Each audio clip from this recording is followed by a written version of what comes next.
Welcome, everyone, and thank you so much for joining us today for our very special event, our AIPAC Tech Annual Social Impact Spotlight. My name is Justin Goldberg, AIPAC's Director of Private Equity and Venture Tech, and we hope everyone out there is doing well and staying safe.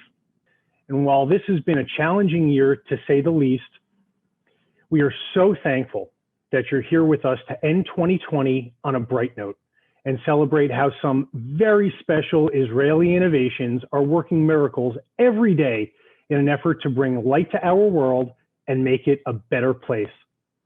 Coming up, Yael Rein, who runs the Venture Tech Division with me in New York, and Ben Porush, AIPAC's Silicon Valley Director, will introduce and interview the innovators.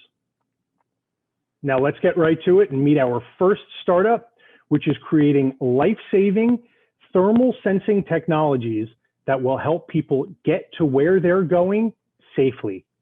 Let's meet Adaskai.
Hello, everyone. We are now honored to be joined by Yaakov Shaharabani, the CEO of Adaskai. So Yaakov, just before we get into the questions, I just wanted to let our audience know that you have more than 30 years of experience in the Israeli Air Force, where you served as a pilot and a general. Your last position in the military was the Israeli Air Force attaché to the United States. So an incredibly impressive background. And then you moved over to be the CEO of Adaskai. So now just really getting into the nitty gritty of the company and letting our audience learn a little bit more about what you're doing. My question for you is, over the last 2 decades, we've seen the numerous ways technology enhances driving performance. And one of the best examples of that is the rise of autonomous and semi-autonomous vehicles. But innovation can often yield new and unforeseen challenges, and we're going through what people are calling today a pedestrian safety crisis. Can you tell us how this problem arose and what Adaskai is doing to make our automobiles safer? Hello, hi, happy Hanukkah, everyone. Maybe before I get to the seeds of what we are doing here in Adaskai, I want to say, as a former Israeli Air Force attaché to the United States, I cherish what AIPAC is doing, and I'm so thankful for what you're doing and your support for strengthening the relations between the US and Israel. I want to thank you all for that. After my retirement 5 years ago, I was looking for my next challenge, and I was looking to do something that would make an impact and will make a difference, and basically, in a way, will support in a bit to have a better and safer world. And I found Adaskai, and since the day our startup was initiated a little bit more than 4 years ago, our journey is very inspiring, and we are driven to save lives. I would say, and going to your question, and to be more specific, in my view, a turning point in the understanding of the challenge was a little bit more than a year ago, with a AAA report that was published, and basically did a very thorough research about pedestrian casualties in the US in the last decade. And this report is alarming due to the fact that with all the advanced systems that we have in the car, the emergency braking system, the conclusion of that report, which basically we knew, but we didn't have the numbers when we initiated Adaskai, was that while there is a reduction in the car accidents and pedestrian casualties in daytime, in the last decade, from 2009 up to 2019, there is a 67% growth in pedestrian casualties at nighttime. When you dig into the fundamentals of this, how come when you have emergency braking system that basically should avoid this kind of accidents, and when you learn more about that, and they did a very unique experiment with 4 different 2019 car models that are equipped with the best emergency braking system that basically rely on daytime camera. They found that at nighttime, those systems are completely ineffective. And I'm using the phrase that AAA used in that report. And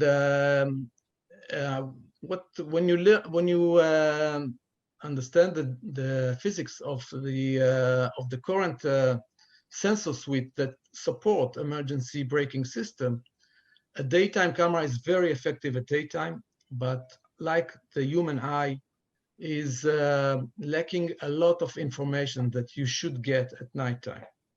And with our thermal camera, which is very advanced, very small, energy efficient camera that was built from day one to meet the automotive market, we strongly feel that if it will be adopted as part of the emergency braking system, we will be able to reduce significantly the numbers of pedestrian casualties at nighttime and in harsh weather. And that's what inspires us, and that's what we are doing in Adaskai. Well, that's an incredibly inspirational story, and a real gap in sort of what we consider to be automobile safety. So incredibly exciting, very important right now during what we see the rise of a lot of casualties as a result of cars. I'm curious to know, how receptive have automobile manufacturers been in adopting new safety technology, and specifically with regards to your thermal camera? Yeah, that's an excellent question, because those car makers all over the world, we are, by the way, in engagement with most of the leading OEMs in the vehicle industry. And they like, I would say, adoption of other disruptive technology. They are, we see a lot of attraction, but having said that, in my view, it is slower than it should be. And if we would like to have, let's say, in the next decade, a reduction of the amount of casualties at nighttime, this technology must be implemented. In my view, thermal camera, advanced thermal camera, which our camera is in the size of a size of a finger, very small and very robust sensor, and very cost effective.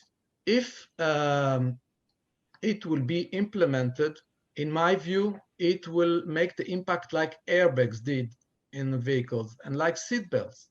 I'm sure that 1968, that was when it was regulated to have seatbelts in the car. 2000 was when airbag was regulated to become part of a vehicle. And before that, I'm sure that car makers they felt that their car is very safe because they didn't know about airbag, they didn't know about seatbelts. I'm sure it was too expensive to adopt that. And the policymaker made a move and it impacted all the industry and it saves lives. Likewise with the thermal camera. We feel that once it will be there, the market adoption will be very, very fast. And when you look at the price and the fact that this is a passive camera, the support is huge, and the impact will be significant. Maybe I will just, due to my background as a pilot in the Israeli Air Force, we fly low level at nighttime and in harsh weather. The prime sensor, the prime technology that we are using at nighttime in order to sense the environment and not to avoid accidents, of course, and to fly in a very low level, which are basically the same challenges that you have while driving the car, is a thermal camera. And somehow, yet it is not being adopted in the automotive market. It will be there, and the sooner the better. It's very interesting. So wanted to just quickly shift away from the thermal Viper camera that we've just been talking about. Adaskai is also using thermal sensor technology in the areas of smart cities and body temperature monitoring, which is just so significant and timely to the world that we're experiencing right now with the COVID-19 pandemic. Can you tell us a little bit more about that and its relevancy right now with regards to adoption in smart cities? Yes, I must say, before I get to the smart cities and the COVID-19 challenge that we had this year, that I'm facing almost on a weekly basis requests to shift and to add additional vertical and to take our very strong and robust technology, and in order to solve a problem or a channel in a different domain. We decided to make a strategic move about a year and a half ago and to penetrate the smart cities, which is part of the transportation challenges, I would say, or moving to fully autonomous or semi-autonomous transportation solutions. And we had a very big opportunity in a very modern country, not in the US, but in another one where basically their vision is to have a smart fully autonomous country, and by that, part of that is to have smart junctions, and we were able to develop a very strong and very sharp sensor. We call that sharp vision that supports smart cities. It's already being deployed there in dozens of systems, and it is and the feedback is very, very positive. And when you think of the future, the fact that we will have autonomous car, and we will have a smart city with no traffic lights, and sensor will replace those traffic lights and will be able to communicate and share information between vehicles, between drivers, and also maybe to pedestrians, will alert them via their mobile phone, etc. That's the future, and we're heading there. COVID-19 erupted. We, of course, weren't focusing on solutions for elevated body temperature, etc. But we have a very strong team, a very creative one. And once the COVID-19 erupted here in Israel, our engineers came with a very quick and agile solution and tried to adopt the technology and to offer a product that can detect from distance, from quite far, detect body temperature in large crowds and enable the stream in terminals, in airports, and in the stream of people to move forward while picking those that have fever or elevated body heat, and which is the the first and foremost signal of having COVID-19. I would say more than the product, I'm very proud of the inspiring atmosphere that we have in the company and our culture, and the fact that people are really driven to save lives in the road, and in this case also during the COVID-19 era. Well, definitely. Adaskai definitely encompasses and embodies what we believe is social impact, helping to save lives and helping to ensure that our streets are safe. So thank you so much, Yaakov, for taking the time. Our next company is taking on perhaps the greatest threat to our environment, the unsustainable growth in carbon emissions. They do this by turning ordinary household waste into climate-positive material that can be used in the clean manufacturing of thousands of products. Let's meet UBQ. Waste is one of the single biggest challenges to civilization. 2 billion tons of waste are produced globally each year. 80% of this waste is dumped in open landfills, polluting our rivers, our lakes, and our oceans.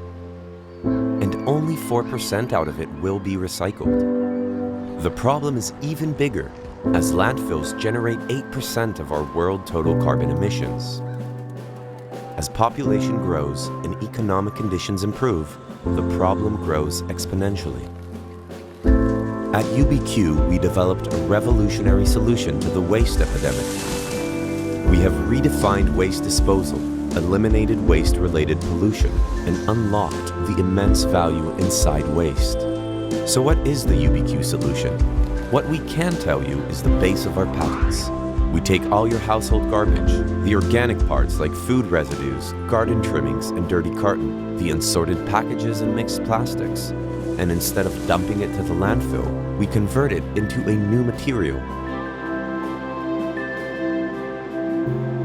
During the UBQ conversion process, the heterogeneous stream of materials is reduced to its more basic natural components that reconstitute and bind together into a new composite sustainable material, the UBQ material. All this through a clean, energy-efficient, and commercially viable process. What is UBQ material, you ask? It's a new bio-based, climate-positive, worldwide patented material that can be used in existing industries for the manufacturing of thousands of products. It is clean, sustainable, and cost-effective. And it is also recyclable, the greenest thermoplastic material on the planet. We provide the missing link between waste disposal through to new product manufacturing, transitioning from a linear extraction and consumption model that exhausts our natural resources to a truly circular economy. Brilliant minds are behind this breakthrough development, and we are proud of our team. UBQ Inside products are a real and available solution. Using it simply makes sense. For us, for the planet, and our future generations. UBQ, everything matters. We're now joined by UBQ's Vice President of Marketing, Liat Arad. Welcome, Liat. How are you doing? I'm good. Thank you so much, Ben. Thank you for having us. Of course. And we're so excited to welcome UBQ back to AIPAC following your appearance at Policy Conference. And UBQ is truly an amazing, award-winning company. And we'll get to learn how UBQ works in a few moments. But can you just tell us a bit more about the environmental challenges humanity is facing and how the idea for UBQ came around? Absolutely. So basically, we did speak to a bit of the environmental challenge. And as you mentioned, waste is really one of the most monumental problems facing everyday society today. We often quote the kind of 2 billion tons of municipal solid waste that's created every year. But to really grasp the size of the problem, I don't know if any of you have heard, but there's been plastic bags found spotted at the bottom of the deepest ocean. There's waste floating in space even. So really we're a society that is unfortunately drowning in waste. And what UBQ is able to do is we take all of the waste that was going to be dumped in landfills. So that's everything mixed together. It's the chicken bones together with the plastic containers, the cast off bottles, dirty diapers even. We take that heterogeneous mixture and are able to convert it with our patented technology into a material that's able to then substitute plastic and oil-based resins in the manufacturing of hundreds and thousands of applications across industries. So rather than utilizing, polypropylene or polyester or any other materials that require natural resources, we're actually taking waste and creating a valuable resource out of it. You asked how the company came about. UBQ was founded in 2012 by Yehuda Pearl and Tato Biggio. It was actually a bit of a happy mistake in a lab that Yehuda discovered. And as soon as he understood what he was able to create from this cast-off material, this waste that would have otherwise been decomposing in landfills, and understood the impact that could have, he immediately invested into further research and development to see how it could be implemented into the industrial process. Yehuda Pearl, beyond just an entrepreneur, is also actually a rabbi. And when he talks about UBQ, he really talks about it not just as a business, but as a calling and a mission to tikkun olam, to really change the world and leave a better place for future generations. Well, considering that we have waste all the way down at the bottom of the ocean, which I didn't know about, to space, I'm so glad that UBQ is taking this on. We saw in the video that about 10% of carbon emissions come from our garbage. Can you walk us through how exactly UBQ tackles this challenge and what impacts that has on the environment?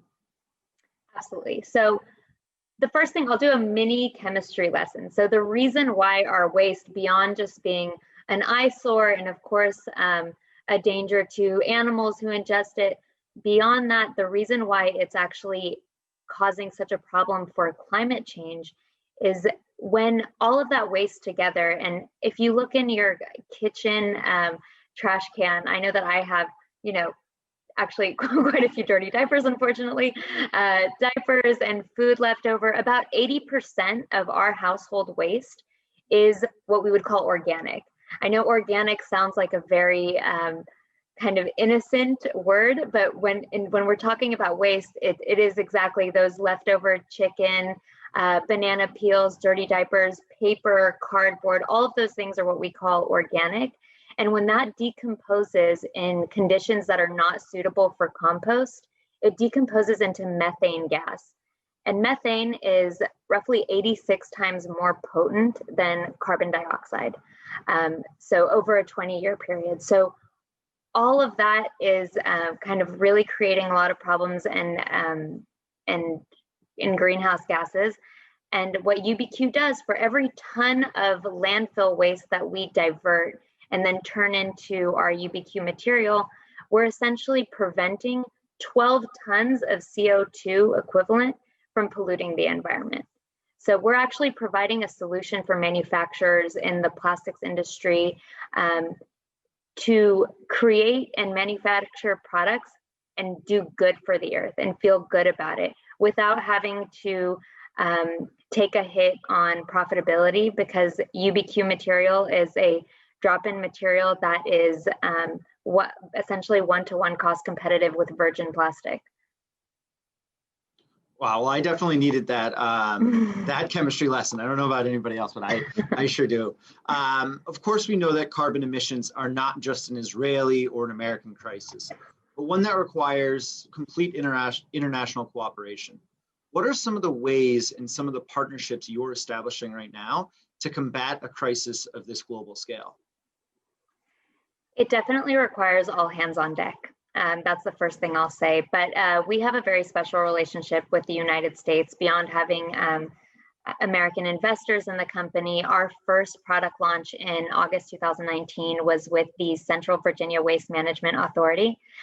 In almost a poetic way, we launched our first product that was a recycling bin made out of UBQ. So a recycling bin made out of waste.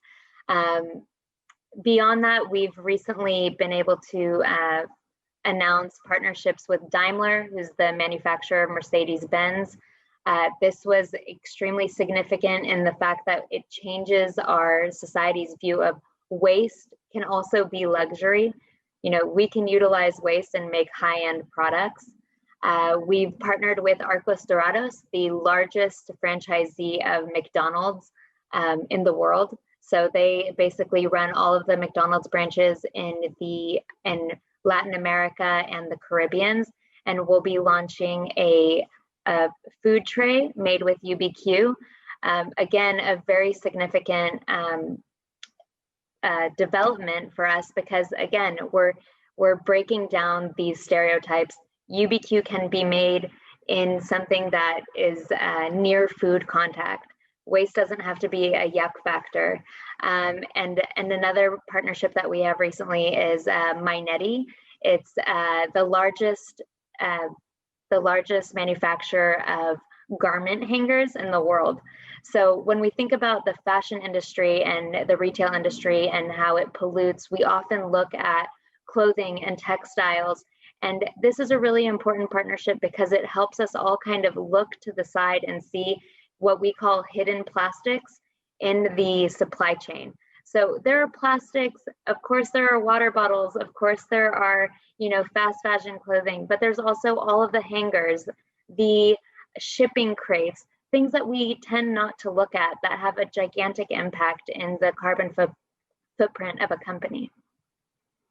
Well, I love that you're doing so many things that bring the recycling process full circle. I want to bring this open to our audience now, and we do have a few questions coming in. And this one's a two-part question. Great. Are there certain garbage items that you cannot use to create the UBQ material? And are we able to identify as consumers when we're buying products made with the UBQ material? Great question. So first off, the only things that we filter out of our feedstock is metals and minerals, so glass. And both of those elements have very high recycling value, and therefore nothing in the end of our process goes to waste. So we use everything. We either use 91% of the waste, which is everything excluding metals and minerals, and those elements are then recycled. What you asked about as a consumer, are you going to be able to identify? So this is a process that we're working really hard on. Very soon you'll be able to see a UBQ symbol across all of the products. So stay tuned on our website and you'll be able to find out more information about that as well. Well, definitely keep us updated once we can start looking for the UBQ logo on products. So one last question from our audience before we wrap up here is, where do you see UBQ going in the next 5 years? Scaling up, continuing to scale up. We've just announced actually our, let me back up a bit. So up until today, we've been working out of a single small scale factory in Selim in the south of Israel. And we've now announced a full scale facility that will be building by Q2 2021 in the Netherlands. That will have a full industrial scale capacity. That means 70,000 tons of material, opposed to the 7,000 tons of material we've been producing up until now. This gives us a lot more kind of runway to be able to take on larger projects with large clients. And it's important for me to say that, yes, our technology is extremely revolutionary. We have the solution to effectively empty landfills, close the loop on waste to product manufacturing, and significantly offset greenhouse gases. But our impact is completely dependent on quick and widespread implementation across industries. So this is really a call to action to anyone in the automotive industry, retail industry, consumer goods, furniture, across the board, to really look around and see how you're able to substitute some of the plastic that you're using throughout your supply chain into your products, substitute it with UBQ, and essentially offset the carbon footprint that you have on your materials. Well, thank you, Liat, for this fascinating introduction to UBQ, and to UBQ for helping our environment. Yael, over to you. Thanks so much, Ben, and thank you so much to Liat for presenting UBQ.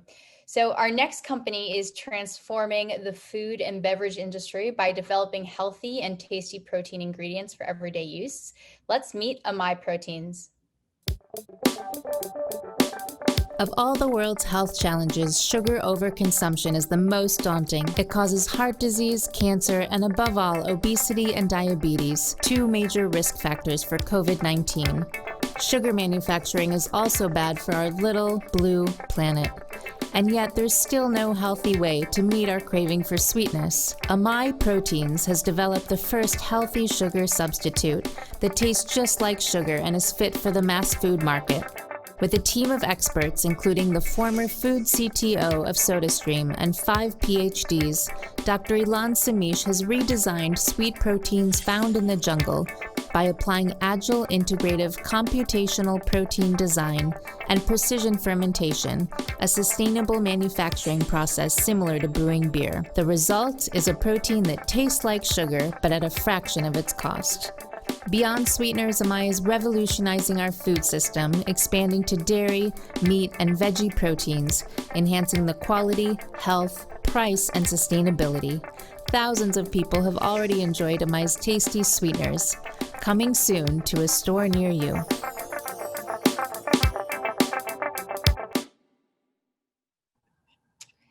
So we are now joined by the founder and CEO of Amai Proteins, Ilan Samish. Ilan, welcome. Thank you. So we've previously spoken about how Amai is looking to cure the problem that we have with our food as a society. We'll get to the solutions in a moment, but can you talk to us a little bit about the problems with our food, what impact that has on us as a society, and what led you to combat these specific problems? Very good question. So thank you, and above all, thanks AIPAC for organizing this. As someone who lived as a kid, adolescent, and adult in the US, I highly value the amazing work that you did. And actually, some of our investors are also bringing in some of the AIPAC supporters through their platform to invest in us, such as Zora, that is one of our impact investors, investing in the best impact companies in Israel. So sugar overconsumption is today the problem of the world. There is no bigger problem as to our health, quality of life, but sugar, to the point where Credit Suisse said that without sugar tax, our world health system will simply collapse. But sugar is much more than that because it affects a lower socioeconomic class, causing a lot of inequality and also a huge pollution of land, sea, and water. It's a main thing underlying obesity, diabetes, metabolic syndrome, and so much more. And all the solutions right now simply don't cure the problem because they don't taste good, or they are too costly, or they are not healthy, or they are simply not fit for the products. There is no good solution for over 30% sugar reduction, and we decided to do something about that. That's fantastic. So we've discussed the problems, you've laid out the problems, but now let's walk through the solutions. How are you and Amai Proteins making our food specifically healthier? So Amai is about fixing our food system one protein at a time.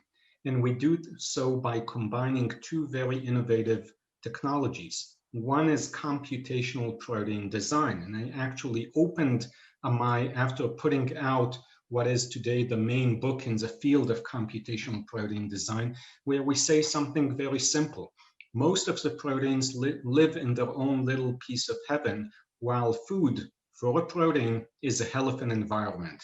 So let's learn from proteins which do live in hell, and you have life in hell, in the Dead Sea, in hot springs, deep in the ocean, in acidic swamps, and take the characteristics of these proteins and redesign proteins which live in the paradise of the jungle, such as sweet proteins, and make a new protein, such as this protein, which is similar to sweet proteins found in nature, is 100% protein, but is fit for the food market as to taste, stability, cost, and it's very healthy. Then comes a second part, and that is production by sustainable and environmentally friendly fermentation. Fermentation is the oldest technology, whether it's beer, yogurt, or wine. We do precision fermentation, where we have another step of harvesting. At the end of the day, we have a white powder, which we harvest from the fermenter. We let the yeast produce a product by fermentation, and then we have a pure protein, which is 10,000 times sweeter than sugar and is our product. So we can make things such as cranberry juice, such as yogurts, such as ketchup. And just last week, Tom Hayes, the CEO of Ocean Spray, put out a press release about our cranberry juice and other products we are doing with Ocean Spray, where we can have above 40% sugar reduction without people noticing that it's not 100% sugar, because the diet market is a small market. It's not tasty. We don't like it. And some of the components are even not healthy. So that's very cool, this partnership with Ocean Spray. I'm curious to know, first of all, Mazal Tov on such exciting news. Spray is huge. Can you tell us a little bit about the partnership that came about between you and Ocean Spray, and should we be looking for future partnerships between Amai and other manufacturers? Definitely. So we have a bunch of different collaborations. Actually, I came from the Weizmann Institute, and I had the option to work with them on the company, but I thought that I need to fill the gaps, and the main gap is to go to the industry. So I went to the Kitchen Hub Incubator, which is owned by Strauss and subsidized by the Israeli Innovation Authority, and their main partners is our PepsiCo and Danone. Together, we have agreements, and we got a couple of millions of EU funding, where we work together on bringing a better product to the market. There is a long cycle till the big multinationals bring a product to the market. So we are already in initial steps doing this, and we are also getting a lot of feedback and input on what is important for them as to manufacturing, as to, for example, doing not sugar elimination, but sugar reduction. We are not competing with the diet market. We are competing with the sugar market, because we want products to taste exactly like sugar. And for that, we work with a bunch of partners. I laid out just some of them. So if anyone has any other questions for Elon, feel free to send them over to us at venturetech@aipac.org, and we'll hope to get to your questions. I'm curious to know a little bit more about how, we spoke about how Amai is partnering with different food manufacturers, and you're utilizing the proteins within products like Ocean Spray, but can Amai be a standalone sugar substitute that consumers can purchase individually? So today, 47% of the added sugar goes to beverages. We, as a first go-to market, don't plan to sell the product as is, but to incorporate it into blends with other products so it will taste the best. You have to realize it is a protein. It is now undergoing scale-up and regulatory approvals. It's planned to be in the market by the end of 2022. So we still have a way to go with the production in yeast. But definitely tabletop is on our to-do list. I think that first, if we can go to the big markets of beverages, of yogurts, of many other products where you need a sweetening solutions, which are the worst enemies of today's health, it will be much better than to go to the very complicated market of selling it as is to the consumers. We will sell it to mainly B2B, but this is something we are now working on as part of our next steps to go to the market. You talked about this earlier in our call about how sugar lends to a major socioeconomic problem within our country, the United States specifically, but also just globally in general. I'd be curious to know if there's any major cost difference between Amai proteins and sugar itself, the traditional sugar, and if it's accessible to those who are of like a lower socioeconomic background. So the answer is very simple. It's a big, big yes. To make a kilogram or a pound of a protein is, of course, much more expensive than a pound of sugar. but a pound of our protein replaces 10 pounds of sugar, 10 tons of sugar, or 5 tons, 5 tons of sugar. So because of that, and because we produce it by fermentation, we are significantly cheaper than sugar in sweetness units. And the final price for the product will still stay cheaper than sugar. So our last audience question for you is, how is this different from different sugar substitutes on the market? And what makes them different? All sugar substitutes are small molecules. The American Heart Association wrote on all of the high-intensity sweeteners, whether they are aspartame, sucralose, stevia, monk fruit, sulfam K, you name it. They wrote, and I'm quoting, there is a dearth of evidence on their adverse health effects because they interact with our microbiome, making us fat and giving a pre-diabetic response despite being 0 calories. They interact with our kidneys, with our liver, and with sweet taste receptors that line our gut. In our case, we are a protein. So we activate the sweet receptor in our oral cavity just like any other sweetener, but then just like any other protein, we are digested in the upper gastrointestinal tract, and consequently, all that the body sees is amino acids, which are good for you. So this is the first time we have a truly healthy sweetener, which also tastes just like sugar. And my last question is Amai kosher? That's a very good question. My kids are from, and I will make sure that it is kosher. Yeast is kosher, and we will work not only to be kosher, but to be mehadrin kosher. We will get the best certificate, so my kids will be able to enjoy it. There is no reason why not, and it's high on my personal agenda. That's great to know. Thank you so much, Elon. Thank you for representing Amai and for making us and our foods a lot healthier. Now, Ben, over to you. Our next company is helping specialty crop growers manage and optimize pesticide applications, harvest activities, and other critical field operations. Let's meet Fielden. Fielden provides growers visibility and control of their operation, creating a digitized farm with a bird's eye view of any mechanical activity in real time and helping you understand your actual operational costs. Our Smart Farm Control Center empowers our customers to boost efficiency and accountability, providing the tools to compare operator performance and identify improvement opportunities within shifts. By utilizing actionable, real-time data, growers can improve accuracy and quality, such as reacting to application issues or avoiding skipped rows. Fielden's data-driven growers cover 25% more acres per shift with no additional resources.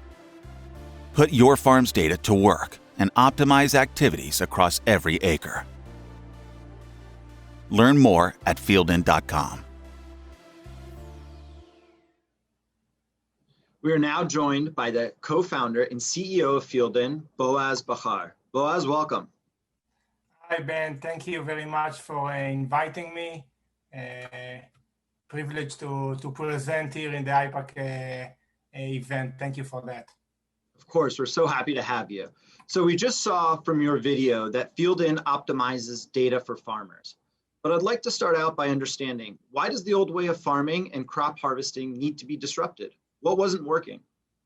Great question. First of all, agriculture has been for thousands of years before fielding, and to be honest, it will be thousands of years even after fielding. But now, with the need to duplicate the amount of food we are producing, with the duplicate of the amount of people going to join the earth by 2050, and demand for more sustainability, and basically margins that they are dropping, growers need to become more efficient, more sustained, and basically cover more with less.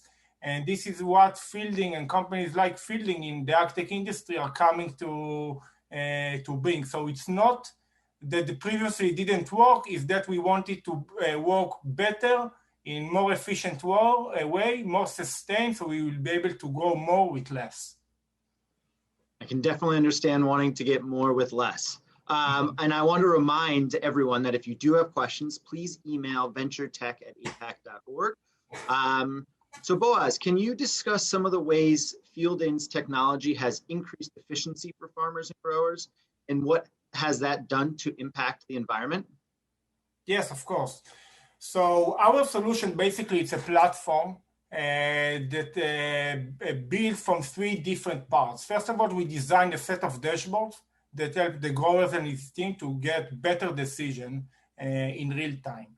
In addition to those dashboards, we develop a small IoT device that we install on any farm machinery, and basically giving us the opportunity to monitor in real time after the quality and the efficiency of this operation. And also be able to alert in real time through those smart dashboards to the grower and his team when something during the application is not happening as they recommend. For example, driving too fast, driving too slow, skipping rows, and etc.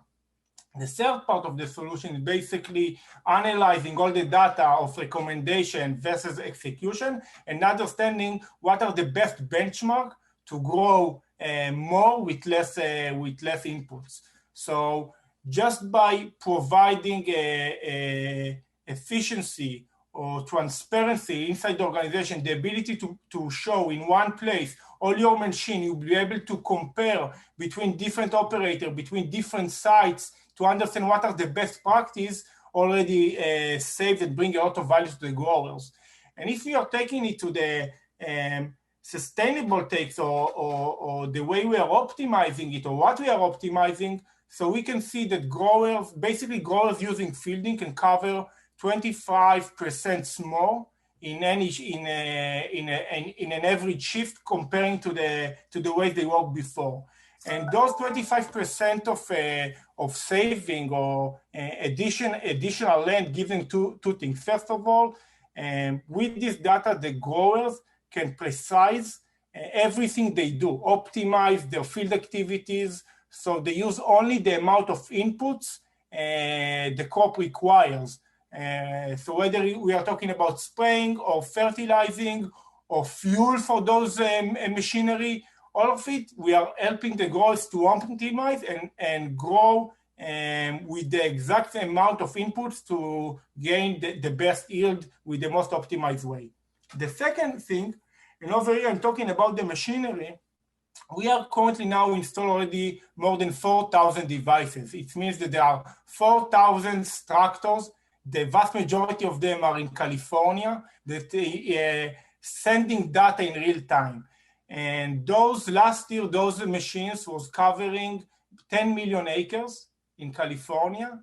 And in total, there was 2.7 million driving hours. So if you will calculate that we help them to reduce it by 25%, it means that in regular, those 10 million acres to work on them will take more than 3.6 million hours. So it means that we already saved almost 1 million engine hours to our growers, mainly in California, which means less fuel, less manpower, less emission, and more sustainable farming in general. I think we can all agree that less engine hours is always a good thing. And I've definitely seen probably some of those 10,000 acres driving up the 5.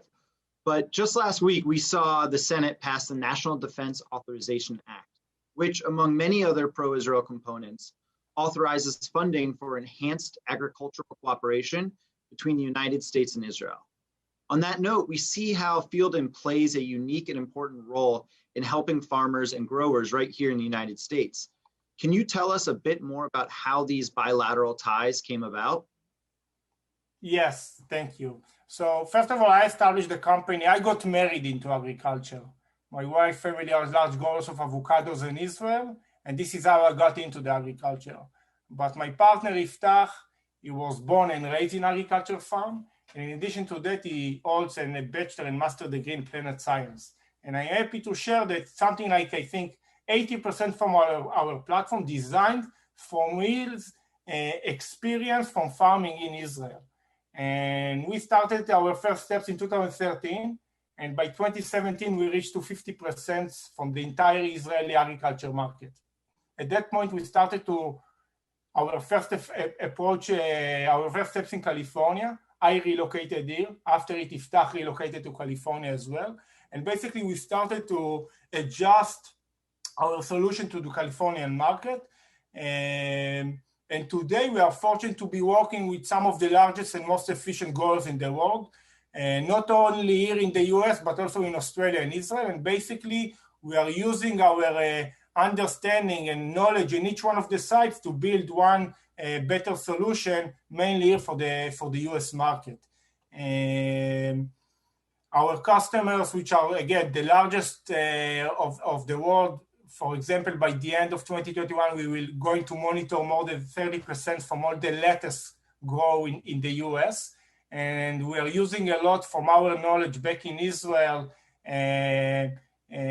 when we are developing the solution and fitting here to the US market.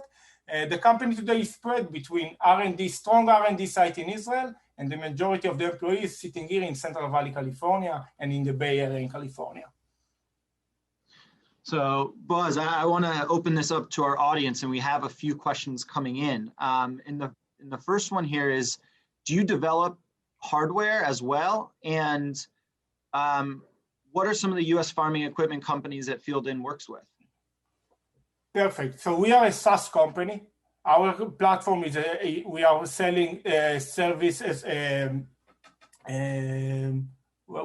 are selling service. As part of our service, we are also using an IoT device. We are not an hardware company. We are using an off-the-shelf, but the embedded software is something that we changed a lot in the last 8 years. So we are self, and again, our parameters are as a SaaS company, we sell per acre, per module for our clients. Now you will need to remind me the second part of the question.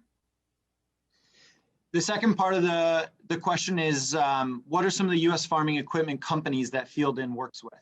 Perfect. So basically our device, and this is one of our advantages, is it doesn't matter which type of machinery brand develop or build a machine. It doesn't matter if it's harvester, shaker, a sprayer, wind sprayer, or weed sprayer. And today we have like a very strong relationship mainly with John Deere.